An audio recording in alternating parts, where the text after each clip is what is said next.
Hey now, how are you doing? Want to welcome you to the next episode of Peace, Love, and Bring a Bat. Today's episode is definitely going to talk to us about the Millie Club, and man, we're going to start joining stuff like that. Afia, how are you doing this morning, my friend? Amazing. How are you? I'm doing great. And especially I get to spend some time with you. That's always a good day for me. Oh, likewise. Absolutely. Okay, now I why don't you, as I always, instead of me explaining to who you are, I'd love to hear it from you to tell everybody who you are and what you do.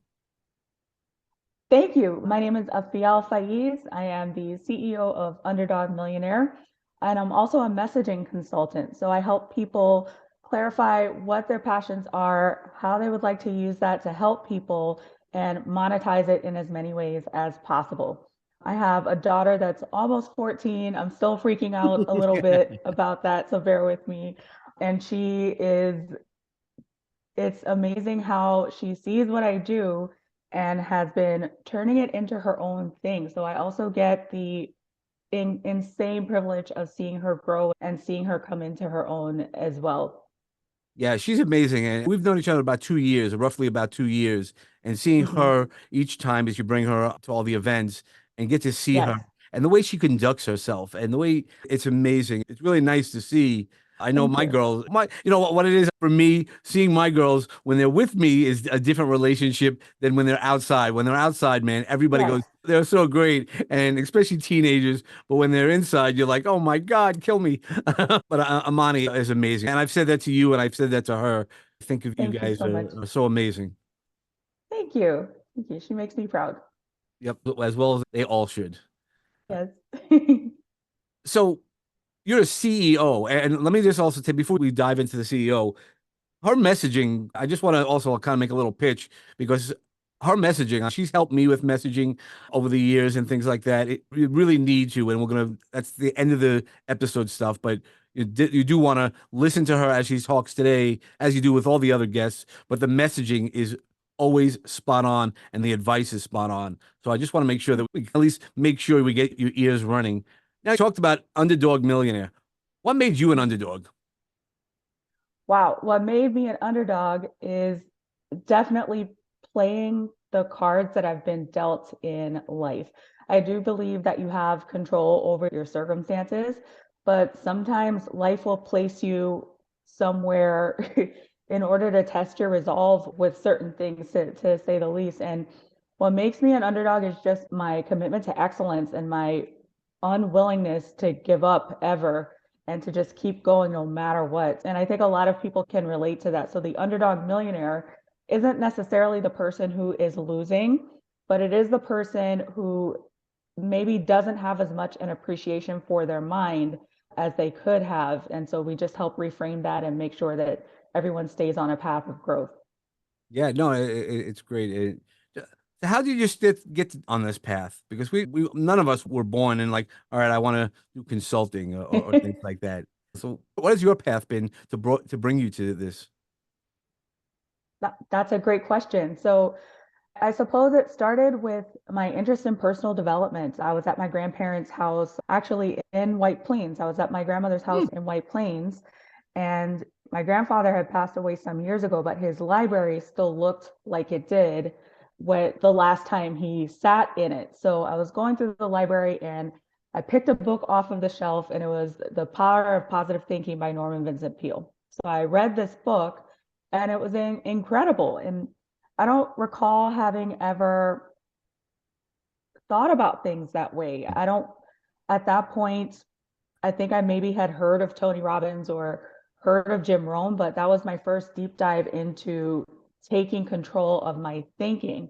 After that, I read a book called Blink by Malcolm Gladwell, who is my absolute favorite author. And then from there, it just became a bit of a snowball effect. And Sure. in terms of the teaching and wanting to help people teach, is I come from a service background. I worked in call centers for years and years, and there's an aspect of education that gets people to calm down. When people have a clear understanding of what's happening, it brings this sense of calm. And I had to do it so quickly that even after I had left the industry, it still made me realize that there's value in being able to do that for people. So just my passion for personal development, my passion for helping people, and because I love to write, I've written my whole life, it all just led to this is something that I can do, and this is a way that I can serve people on a higher level. And it falls right in line with everything I've ever done. That's awesome. And so you're right. I don't know that we've ever spoken about your writing. Has that been kind of kept inside? Have you Uh, published anything? So yes, I write. I've written my whole life. I have to work on being the best kept secret. That is something I have to work on, but naturally writers tend to be introverts, so that is something that I'm working on. But yes, I've written. My first book was a private label rights book that I edited. So I modified a book and turned it into a book on meditation. Hmm. The second book I actually wrote, it was a smoothie recipe book. And then after that, I had ghost written a couple of books. So I've done outlines, I've ghost written chapters. Most recently, I wrote a chapter in Dr. Obama Bowen's book, This Is Why Christians Are Broke. So those are the types of projects that I've done writing in. On top of that, I've blogged for years and years.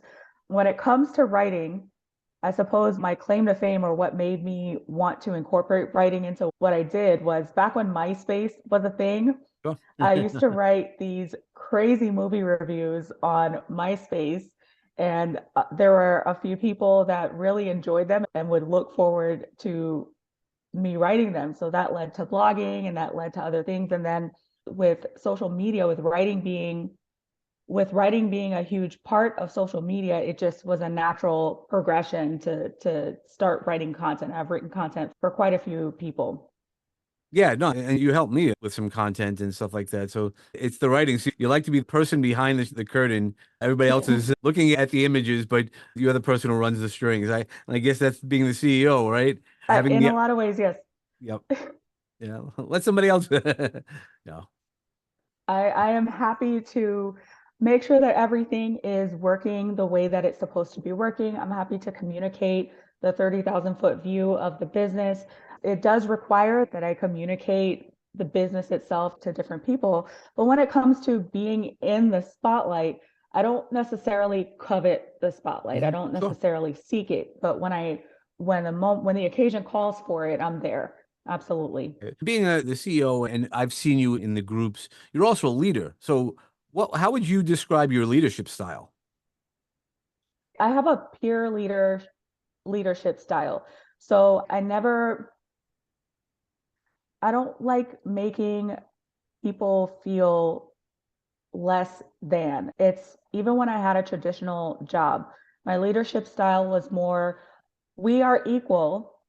I just happen to have a more refined skill in this area. And together we can get to from where we are to where we want to be, because it's about collective performance. It's never just about the individual. It's about how an individual's performance is contributing to the collective goal of the business. So when it comes to leadership styles, that is my main approach to it is we're in this together. I'm not any better than you. We just have a different set of skills.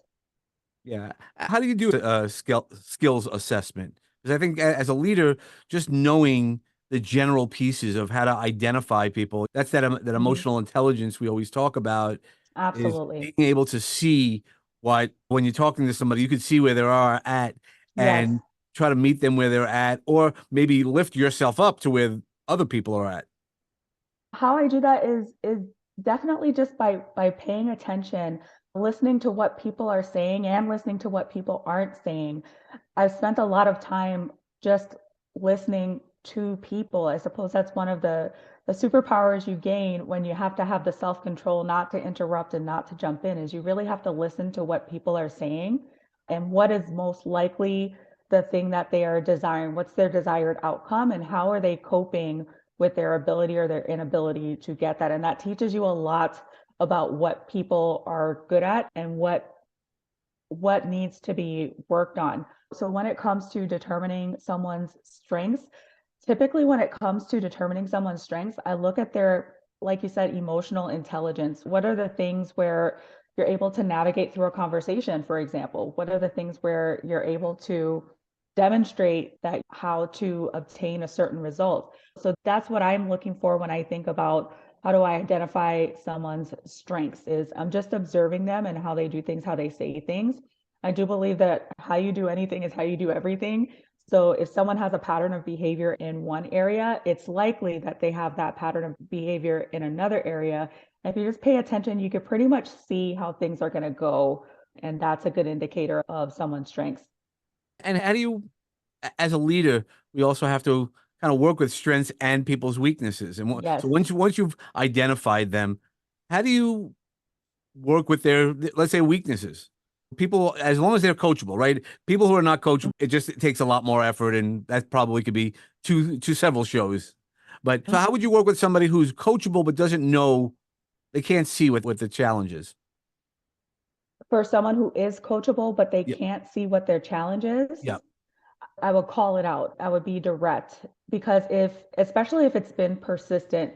So if someone has a problem that has persisted and it's an elephant in the room, however, nobody is telling them or nobody has told them about that problem, or they have been told about it, but they are otherwise not responding to what they've been told. It's important that it be restated that is an issue because without awareness, their change isn't possible. Now, the flip side of that is there are some people who would argue actually it is. You could just manipulate people and toy with their emotions until they do what you want them to do. And I know people who do right. that.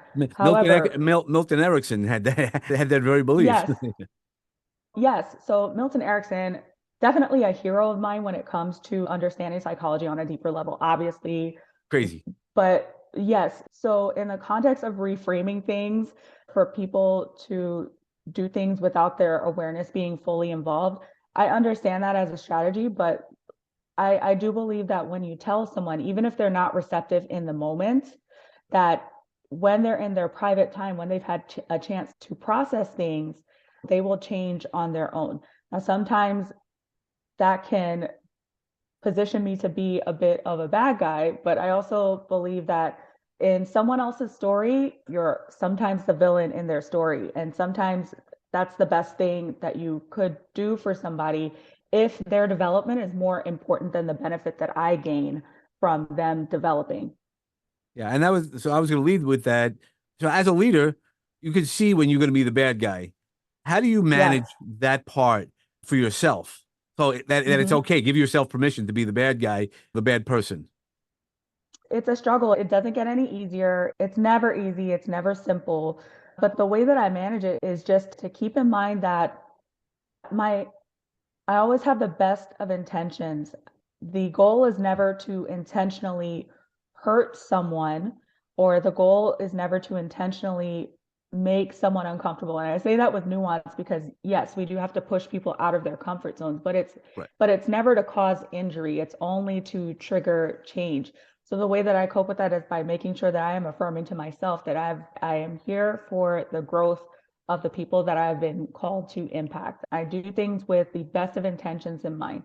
I do things with the intention that it's for the greater good of everyone. So I suppose the answer to that is just managing my intentions and my expectations and making sure that if someone doesn't see value in the feedback that I've provided, that it doesn't affect my sense of Right. worth.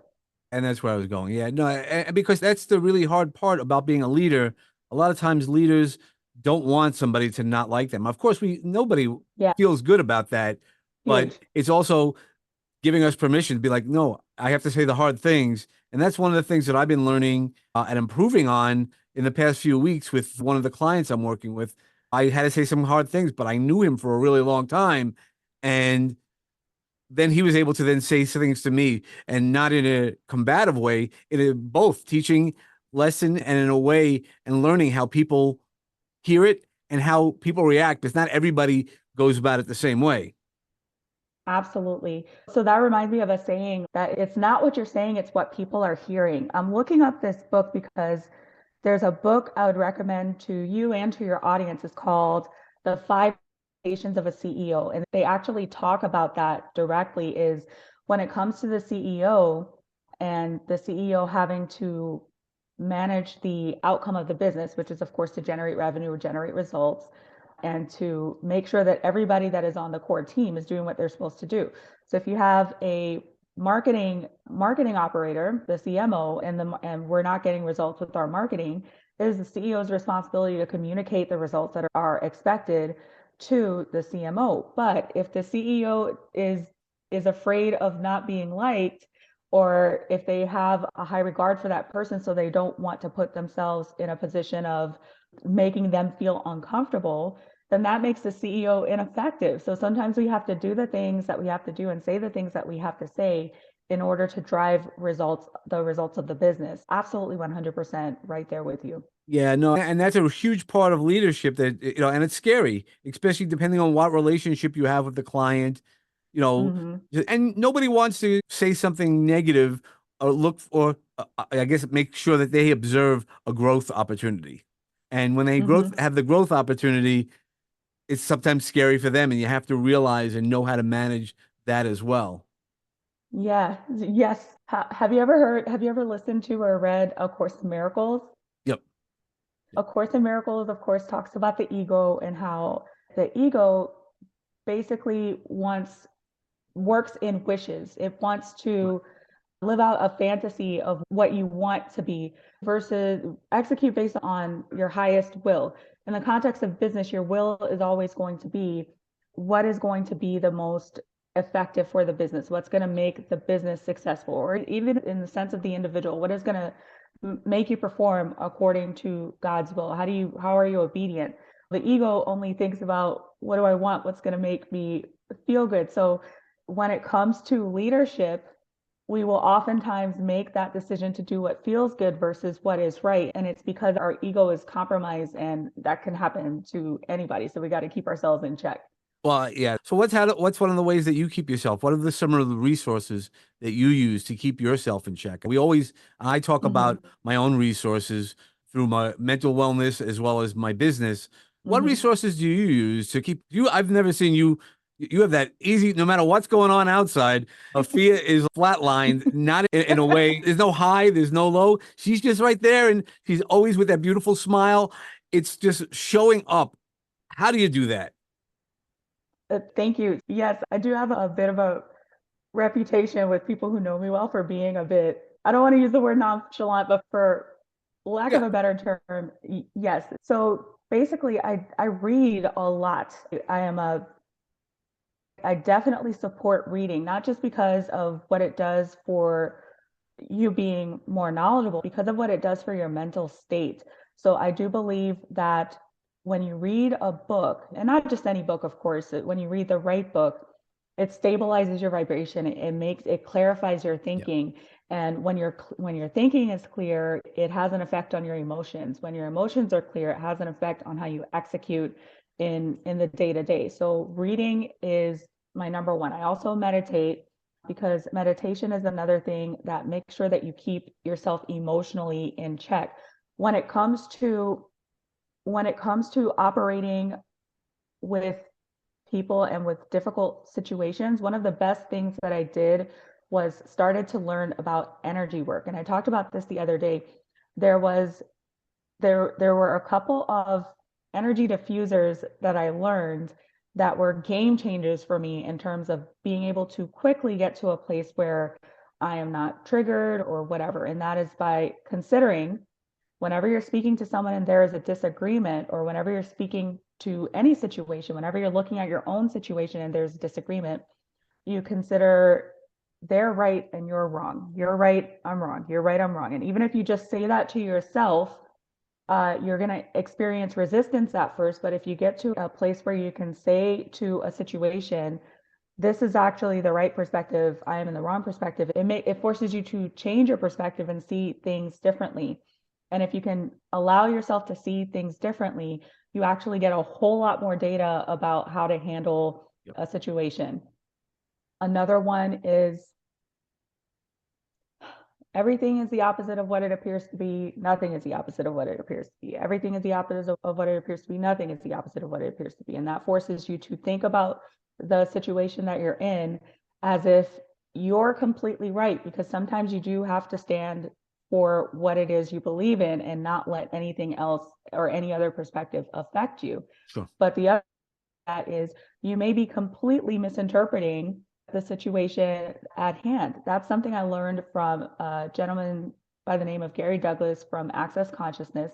It's also something that I blended with concepts from Einstein will teach about thought experiments. If you allow yourself the space to actually play those things out in your mind, Yep. it gives you the opportunity to plan your next couple of moves. If people would just sit down and think about things before they do them, I'm sure they would make completely different decisions.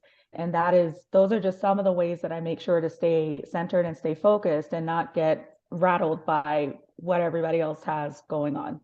Yeah, no, that's so powerful. And then what you're saying to bring you back is sometimes we fight so much because the other person has to be more wrong than we're as we hear it. And I'm like, and that's one of the things that I always think about when I'm having a disagreement with somebody. How right do I have to be? And does my right interfere with their ability to see another way because they have to be so stuck in their position?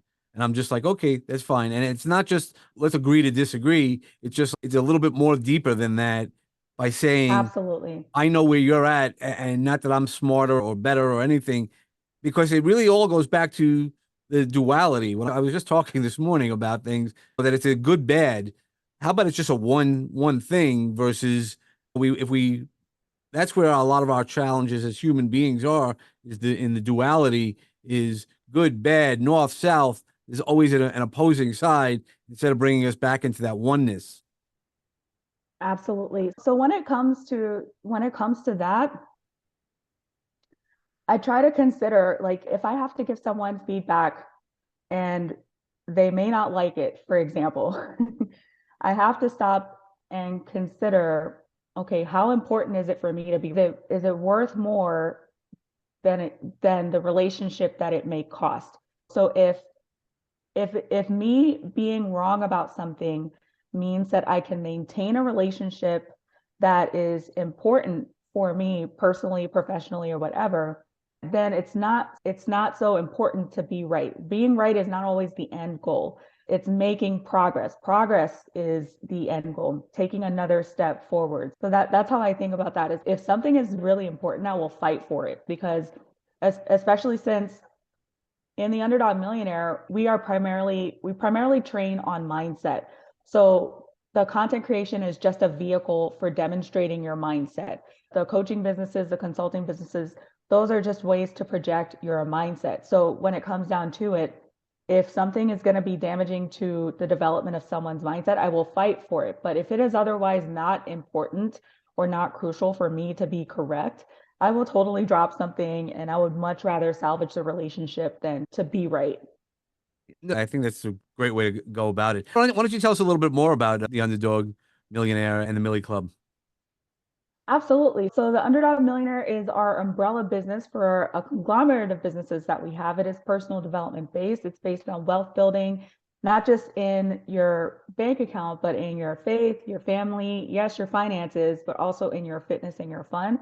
And the Millie Club is our entry level mastermind program. It is a hybrid of a coaching and consulting program with a series of events. It's just a really cool way to reinforce the right thinking and to reinforce an expanded mindset, because once your mind expands, it can't go back. So we do everything we can to make sure that you can continue to grow and expand your thinking. So in a nutshell, that's what it is. It's mind expansion times 10. Okay. Yeah, no, and it is. Every time I've spoken to Dr. Obama, and it really just he says things and you're like, huh, and it makes you think. And you're right. Once you expand your mind just a little bit, even without 1%, that Kaizen moment, you can't go Mhm. back to not knowing. It's again when when the leaders being a leader explaining to somebody what they did, they still might believe that they made the right decision, but Yeah, at least there's an opportunity to discuss that. And absolutely. It's like if you know better, you have the obligation to do better. So when it comes to your mind being expanded, that's what I mean about ego. Your ego wants things to go back to the way that it was where there was more of a perception of power, more of a perception of control. But if you're growth minded and you're really committed to being growth minded, you would have to keep moving forward in order to maintain that mindset. And you can't snap back. There's no such thing. As much as a lot of us want to convince ourselves that things can be the same forever, the only thing that's inevitable is change. So that's definitely something that we reinforce, especially at our live events, for sure. Yeah, and you have an event coming up, and I'll try to make this Yes. episode come out before. Why don't you tell us a little bit about that experience, the live experiences, and even if it comes out afterwards, you'll always have it. I think after June, I know there's one December, it falls on my birthday, so I'm like, I don't know what I'm doing. Woohoo! Wait a minute, December? When's your birthday? December 7th. Oh, no way. Mine's the third. I knew you were Oh, cool. oh, there you go. We're No, Sagittarians. absolutely. So the next one that we have coming up is called the Outcomes and Breakthroughs Mastermind. I would say that's our flagship events because it's where we take the deepest dive into how your mind works and how you can use your mind to create your future. My business partner is, of course, the gentleman that you mentioned, Dr. Oban Bowen.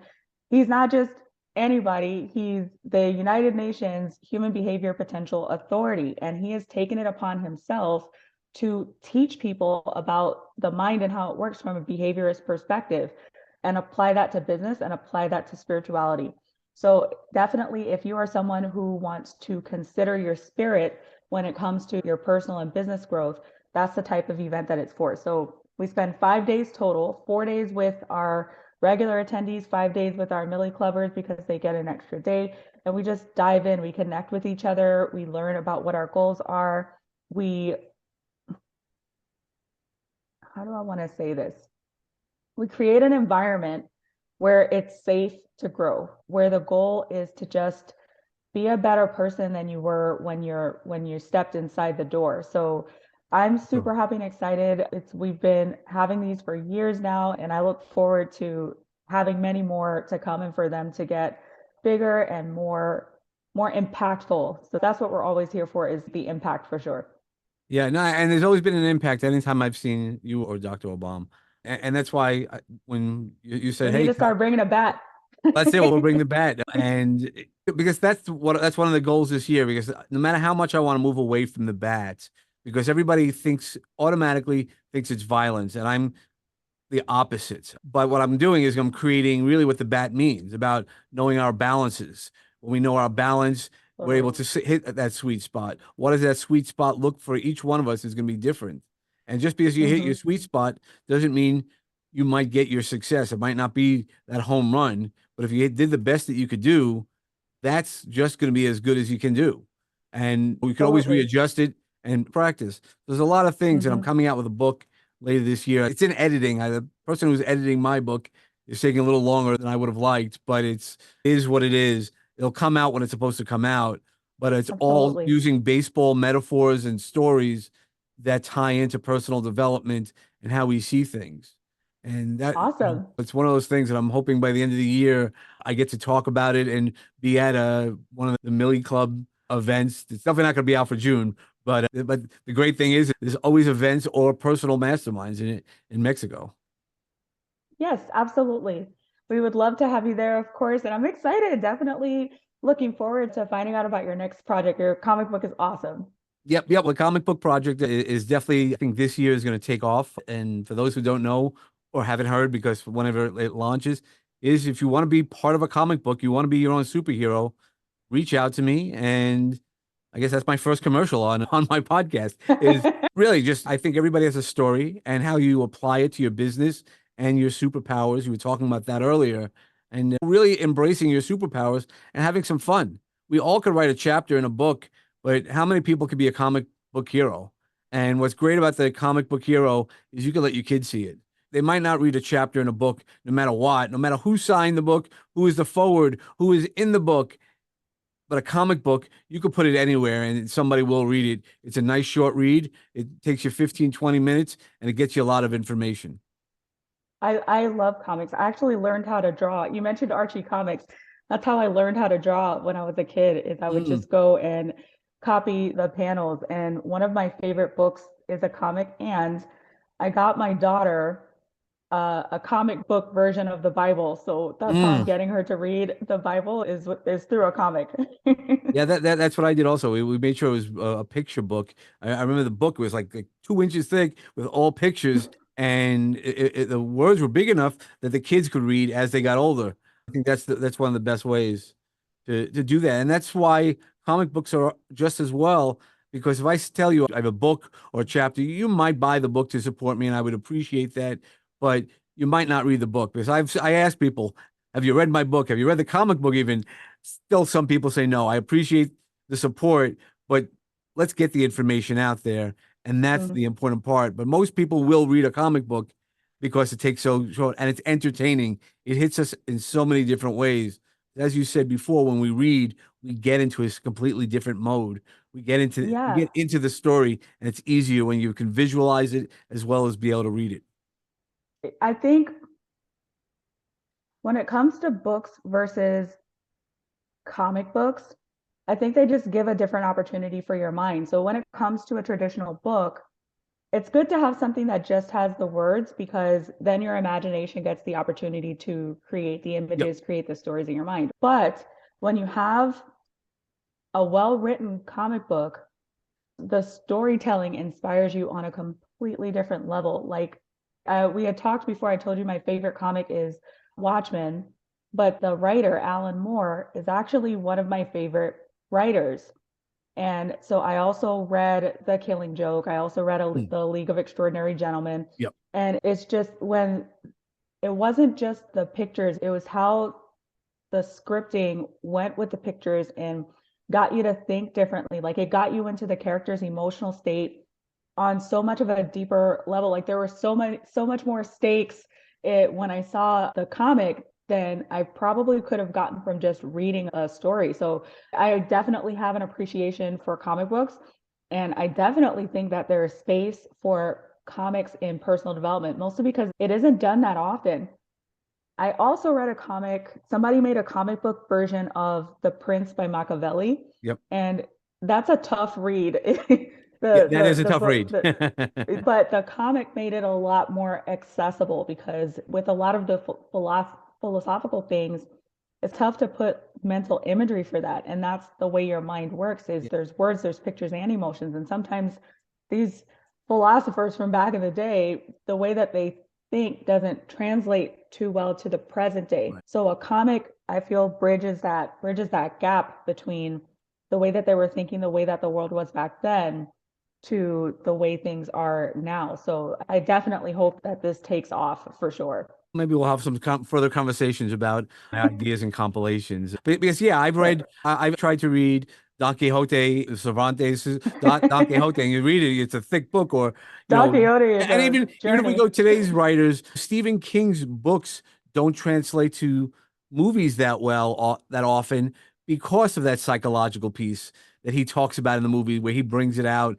and goes deeper into the psychological part. You can't always translate that into a movie. With Stephen King, I don't know about that one. Stephen King's a master, but I do see what you're saying. At least his earlier books. His earlier books, like Cujo, yeah, they're all scary. But if you've read the book and watched the movie, there's so many Mhm. stories, parts of that, just so deep, and how Absolutely. you can unpack I that. 100% agree with Yeah, that. Yes. There's a lot of books yeah, like that where if they probably would have made a comic in between, it might have yeah, translated better, yeah. better to the screen Well, for sure. and that's my goal this year. So I have a series similar to the Dark Tower, if we're talking about Stephen King, that I created because I like that whole medieval time. So it's a little bit more medieval times than current situation, literally a current situation in our world. But yeah, we've used a lot of your time, and I know you're a CEO. But I'd also like you, if you can walk into our magic garden and plant one more seed, because you've given us so much information, what would that seed be? Just to focus on your next step, whatever that next step is for you, focus on it. I think for a lot of people, I think for a lot of people, when they get to that step that they know is going to catapult them completely out of the comfort zone that they're in into the situation that they say that they've wanted, when the reality of what that new environment is going to be, it's them, there's a different type of fear. And it's not a fear of something bad happening, it's a fear of losing all of the benefits that you're getting from the current experience. So I think the easiest way to move past that for someone who genuinely wants to grow, but it's just, we're human, that's how our mind works, is to just focus on that next step and to get more connected to the process than the outcome. Okay, that's great advice. Thank you for that. And how can everybody get in Thank you. touch with you? I can be found on Facebook. My name is Afiya Al-Fayiz. It is spelled Afiya. My last name is Al-Fayiz. You can also Google the Underdog Millionaire, and I will pop up there, as well as my business partner, Dr. Oban Bowen. Connect with Afiya.com. We'll take you to my Facebook page. Okay, awesome. All right, thank you so much. As always, it's a pleasure to be with you. Thank you so much for Thank this you. opportunity to interview and include you Thank you in for part of the having me. podcast. Okay, and everybody else, as always, wishing you some peace and love in your life. And when you're bringing a bat, make sure you hit your sweet spot, knock it out of the park. Have a great day, and God bless.